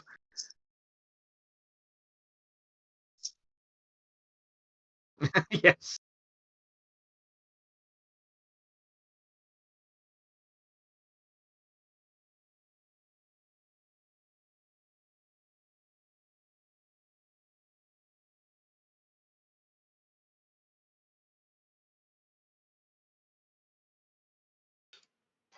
So yeah. Yeah, apparently, they can't hear you, Art. They should be able to hear me now. It helps. There we go. So I got 3 hours of 4 hours sleep tonight, and that's also why I've been like, I even the misclick also first half and stuff like that. It's sort of like, oh yeah, probably should have hit the right player instead of the square next to it. So. Oh, was the big one with the dodge? The big one with Juggernaut, yes, that tried to Yeah, well, instead of we thought cross. we thought you went for the bravest play ever, where you went for a 6+ dodge into a frenzy surf. No. I as far as I remember the situation, it was more like if I could have. The plan was to take the lowest player and basically push him more or less closing the gap south. So instead of the blitz having free reign to go south, it would have closed the gap, so to speak. Yeah. But yeah. So Unfortunate. it's amazing what a lack of sleep. I also took myself a few times. If there's a few times if you go back and like look, there's a few times where it's like I'm mid play and all of a sudden there's like a break in doing stuff, and so like, what was I doing again here? And I had to sort of like go like, okay, trying to get my thoughts to sort of get back in line and yeah. Yeah, I do think the orc passing play was the correct decision because as I was thinking, and me and BB Nut were talking at the start of that turn. At first, we were like, I think we just blitz to the right and like try and cage up as close to the middle as we can. But I think we both kind of came to the same conclusion of, well, if you do that, you're going to get swarmed by elves next turn anyway. Yeah. So you're probably just in trouble. I would Probably just. I sort of deliberately pushed enough players in that I knew that he would basically be screening off. That was sort of the idea. I would have thought of maybe a little bit fewer, so I had to run a little bit further around than I would have liked to. But yeah, the problem with orcs, like humans or anything with 3G is you can't reliably trust on it. But it will go back. The bounce was nice though. I must admit the Bounce was good, yeah. Yeah, the elf play after of elf dancing in through multiple tactical zones and just picking up the ball and running out again with it was like, yeah, that's. I mean, let's be real, right? When orcs try to roll threes, it never happens. But when elves want to roll threes, it doesn't really matter for them, does it? His touchdown involved. Whoa! His touchdown involved rolling a 4+, didn't it? 3+ with break tackle. Khornight, 3+. Sorry, I think he's trying to speak. I can't hear him. okay. God! I was trying to work out his voice. That was. Hello. Hello. Hey. Congratulations. Well played. Thank you very much. Cheers. I mean, elves not dying and succeeding a bunch of dodges is has not been my experience of the season actually. No, I think my season has been pretty blessed with dice. Though I was bound to have dice that would go the other way, but yeah. I had a good start to the season, but after the first 4 games, I feel like I haven't had the rub of the green. So I was even surprised to be in the playoffs, frankly, let alone getting through them. Khornight, I don't know why I did not expect your voice to sound like that. What did you expect? I don't know. A bit more gruff, I think. I don't know what I expected. That's partly the reason I was like really surprised what he's saying about rolling dice. I'm like, who is this person? Have we got like another stream that's kind of like someone opened a tab and has got like another game talking? You imagine that I'm like some kind of Khorne warrior who just shouts blood for the blood god, and that's all I do. But that's nuts for the nuts. It's nuts for the nuts throne anyway. Yeah. Nuts for the nuts throne. Yeah, nuts for the nuts throne. Yeah, that's what I have on my channel. It makes sense. How PG is this channel before I carry on talking? Just so I check. It's not marketed towards children. I think not much. I do try to let's say call it PG-18 or something like that, but it's anything like my stream. I normally try not to swear, and then the dice make me swear. Yeah, I'm pretty good at. I'm like that. I think that's one of the things I'm better at is not getting very tilted. So I tend to be quite zen, about dice. But but well played, Khornight. That was would love the pressure you put on the Orcs really had to go to him to score in the first half, and then obviously that I imagine you didn't think there'd be an Orc passing play that could put you into trouble.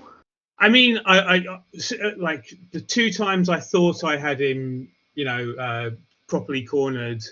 As soon as I pressed end turn, I was like, I've just seen like the obvious gaps, and it wasn't as good as I would have liked. I'd like.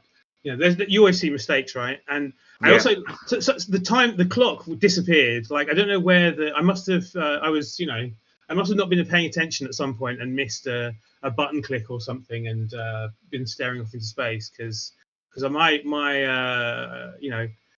what's the word, the extra time clock thing just seemed to vanish without me noticing what I used it on. I guess the 1 turn attempt. Yeah, I think quite a bit of time elapsed there, but it was also like a crucial point in the match. So I think it was the right time to spend it, so to speak. Why? Yeah, I was pretty happy with what I saw as well. I think I had after the 3+ dodge, 2+ dodge, and 2 GFIs and 2 1 dice. I think it was actually a pretty good 1 turn. Yeah, I saw that and I was like, ooh, I see what he's going for. I like this a lot, and it's probably the only way they're actually going to get a 1 turn going here. And to actually be able to see it, I like that a lot. And then, unfortunately, the dice was just like, unfortunately. Yeah, there's always that thing of like, should I have not re-rolled something in the defensive drive that meant I had more re-rolls, so that was more likely. But I thought against Galencio for. I was going to say, I think you only more or less rerolled a double skull and a failed dodge on a blitzer that you really needed to get out of a title zone. Yeah, I think one of them was double skull. Like I was considering not re-rolling, right? So Yeah. and I was In chat, Glentia says he probably wouldn't have re-rolled the attempt to mark the orc ball carrier that on turn 7. Was there reroll there too? I think there was a re-roll on the dodges, and he said he probably would have let it go because then you'd have obviously another re-roll. But it was quite likely because he had the 2+, or he had a 3+, 2+, or a 2+, 3+ effectively to score, depending which way it kind of went. So it's not with 2 re-rolls, so it wasn't that likely to stop them. But obviously, but you don't want to give up a free touchdown, so I do get the logic. I thought I am quite. That was one of the turns I was kind of a bit annoyed with. Like the turn before, I thought I'd done quite well, and then for him to get away like that was annoying. And another orc handoff play as well, which the orcs were more elfy than I was, I think. Not in terms of dodges. I would say the dodge across the field after the ball carrier after he ran away from the cage, I think was pretty well done elf play, and I also think the one here at the handoff the end. I think they proved their pointy ears. Yeah, but the thing with the damage, right? The orcs are always going to be basing up the elves, and the elves are going to be, avoiding getting punched as much as possible. So, I think you quite often end up with bash games where if nothing goes really wrong early in a turn, you're always getting away, and you're just getting so many more blocks. Yeah. The what was the other one I was going to talk about? There was another thing. I was going to say. I was actually talking about. You end your turn thinking about. You see what you've missed. Yeah. I had that tabletop today where I scored. I had under 1 turn. I'd done my defense when I'm going to the loo, and I came back and I looked at my board and went, "What the fuck did I do here?"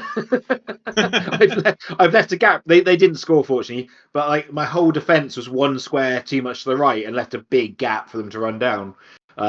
Fortunately, they couldn't work out how to get around the whole method, so it was fine. But it could have been trouble against the Skaven. Yeah, I mean, pro elves basically are slightly more agi Skaven, right? That's how I play them, and the linemen you don't really care about in the same way you don't care about Skaven linemen, and you've got a few fast players that you tend to run away with. They're cheap enough, unlike other elf teams where you can just replace them fairly easily. Whereas, the wood elf, the ones at 70k, that's just it's that tipping point where they're just a bit too pricey, aren't they? Just to keep replacing them every time they die. Yeah, exactly. My wood elf team is rarely above 11 players, but the pro elves seem to manage to get up to 14 quite often. Yeah. Got quite a nice spread of SPP as well. But anyway, shouldn't be thinking about that. Yeah, it was good. Good game. Thanks for the game, Arch. That was well played. Yeah, really great game. Except for the big and dodge into the tackle zones. It's a brave strategy card. Let's see how it works out for him. I mean, if he'd have passed it, it would have been a definite, pretty certain surf, right? Oh, if that passes, we the chat was saying, is that game? Because that's a whole flank shut off pretty much. One of your best players is off the pitch, and and say you probably got to go backwards, but you can still go backwards, but a lot of the players are tied up fighting the orcs in that kind of that mess in the middle. Yeah, you end up with a much more scary proposition and having a lot more. I mean, to be fair, that whole drive down the side was terrible. There were loads of times where I was like, "Oh, I'm definitely gonna get POWs, and if I POW, it'll be fine." And didn't. I got pushes, and everything was left base up, and it was terrible. You only get POWs when you're trying to 1 turn. Yeah, exactly. It was still a misclick on the big guy. He was meant to take the player the bottom and not throw instead, but. Yeah, I think also the turn before, I had seen a way I could get dice on the ball carrier, and like I said, I mid-play forgot what I was doing, and then I follow up with the wrong guy. I was like, no, what did I just do? Yeah, I think you pushed into the wrong spot. If you'd have blocked, you blocked. There were 2 players who were left next to one of the kind of the edges of the. Yeah. Let's call it a cage. And if you'd have blocked with the other one. And chosen a different push direction, you could have got in, but because you chose the one who was who was head on, and you didn't get a POW, Yeah. he filled in the square himself, type thing. Yeah. Yeah, I said when that was there, like there was the back-to-back plays. First, Khornight going and using the ball carrier as an assist, and then needing a POW and not getting it. And I was like, if you're gonna commit to that, you have to throw the reroll at it. I feel like because like you're gonna get punished otherwise.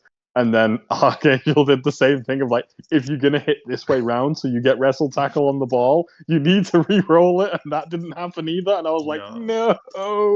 But it's the second half, right? So I don't know how much you played on Arch's thoughts, but you know, I didn't want to be using re-rolls that I didn't have to. Yeah. You know, with the prospect of overtime, right? So Exactly. I was definitely like thinking about overtime, possibly more than I was thinking about protecting the ball. You know, I play a bit of Kislev, and I say defensively Kislev are easy, but offensively, it's really hard to protect the ball with the players that you have. And often the way to do that is you just let the ball sit on the floor. You don't worry about being sacked, and you kind of use the floor as a 12th player to look after the ball. And like I think I do that sometimes with elves as well, where I don't worry too much about being sacked because I figure the orcs are unlikely to get the ball and get away even if they sack me. I think like that play where I didn't re-roll after I used the thrower as the assist, all the players who could get round to hit the ball would have meant there was no one actually recovering the ball, right? I think I'd set them up in a way that it would have been really hard to both blitz the ball and pick it up, which, you know, just let the ball stay on the floor for a little while. Well, yeah. Cool. Anything else to ask, Evie? No, that's it from me, I think. Thanks for having me on again, as usual. It's always a pleasure to kind of jump on and cast these games. And yeah, it's always a good laugh. You know, having BB not on, bit of a pain in the ass, but you know, it is what it is. I did my job then. Indeed. Our VODs thingy. So can we watch the VOD or should we not watch the VOD? I think you can watch the VOD. Apparently, I was watching about 5 seconds behind EV, which left some funny moments for chat. Yeah, that sometimes does happen.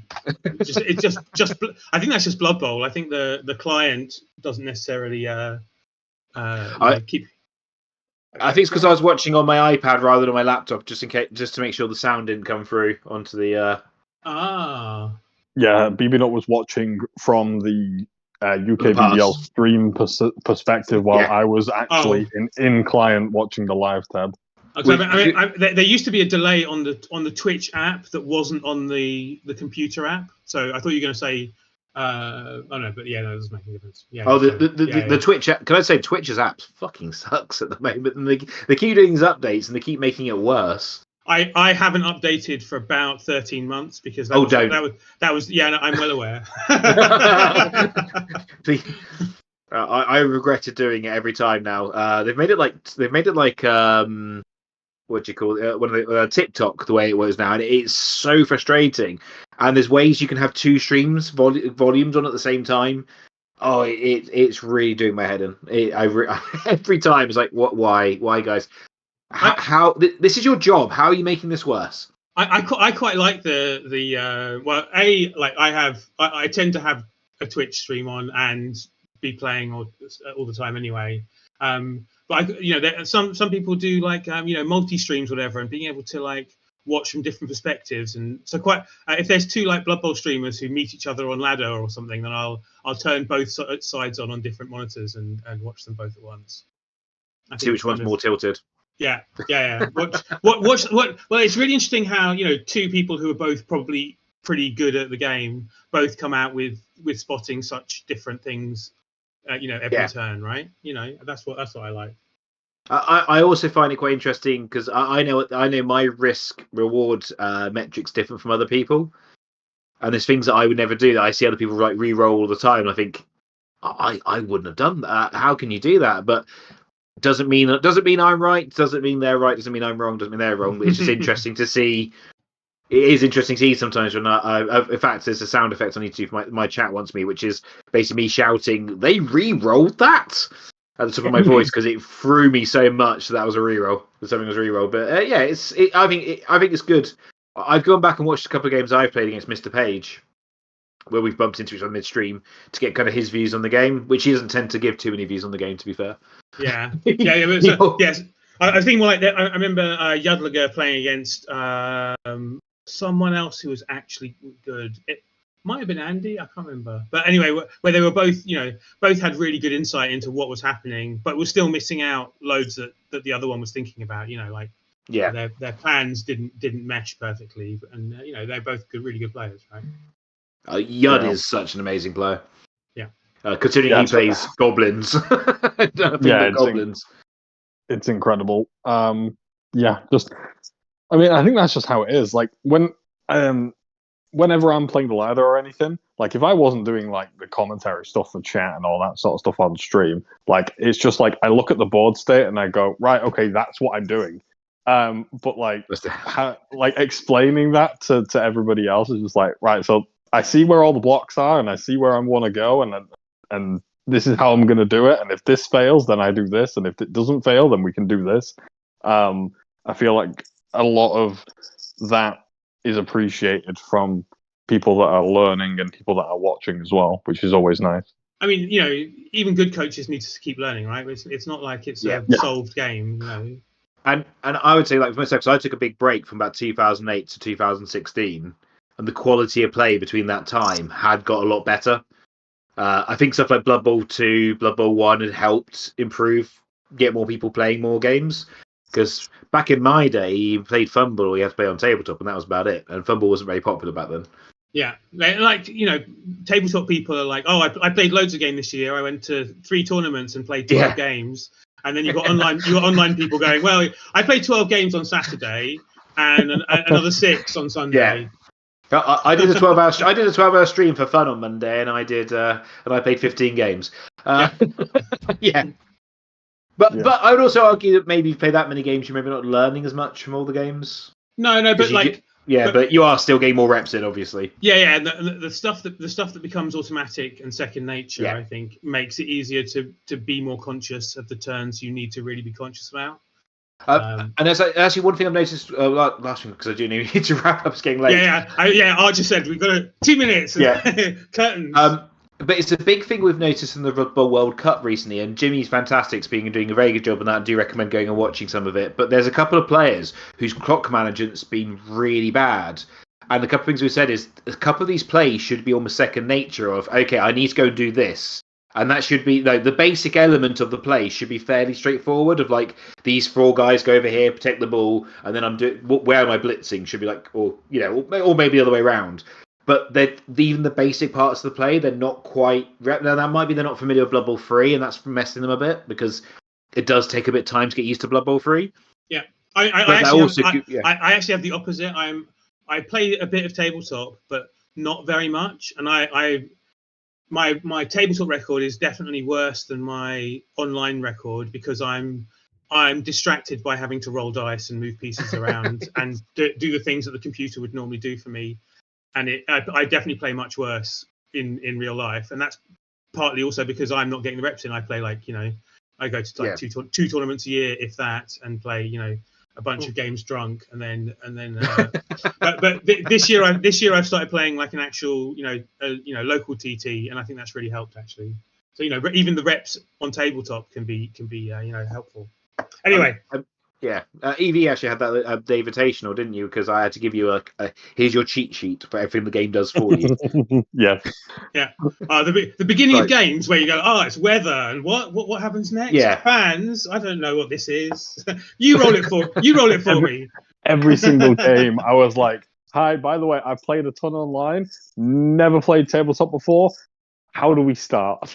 You tell me what to roll, and I'll do it. Also, I need my opponent to remember what the weather is because I do not. I need a little picture somewhere showing rain or something that's very obvious, which obviously Blood Bowl 3 doesn't have either. To be fair, but no, that's something they really should add an icon. I made my own for my stream. I've got little overlays. I've seen that. Yeah. Right. Cool. Archangel, thank you very much for having us on.